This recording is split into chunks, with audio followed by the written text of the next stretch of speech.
Jahwe vernietig Sodom en Gomorra.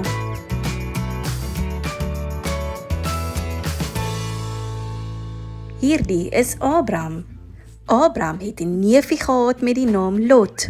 Hy het gebly in die Jordaanstreek. Die Jordaanstreek was naby 'n stad gewees met die naam Sodom.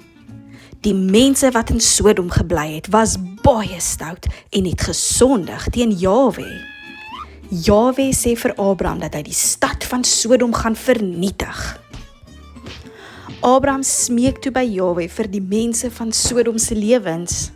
Hy vra vir Jahwe dat as hy net 10 mense kan kry in die stad wat nie stout was nie, of hy asseblief die stad sal spaar. Jahwe stuur toe 2 engele na die stad van Sodom. Die engele het hard gesoek om net 10 mense te kry wat nie teen Jahwe gesondig het nie, maar hulle kon nie eers 10 kry nie. Die engele sê toe vir Lot dat Jahwe die stad gaan vernietig. Hulle sê vir Lot om sy familie bymekaar te kry en die stad te verlaat. Lot het lank gevat om sy familie bymekaar te kry, so lank dat dit amper te laat was.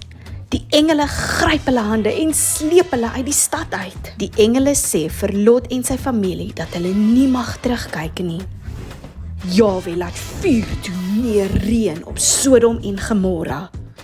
Die hele stad is vernietig. Lot se vrou het nie na die engele geluister nie.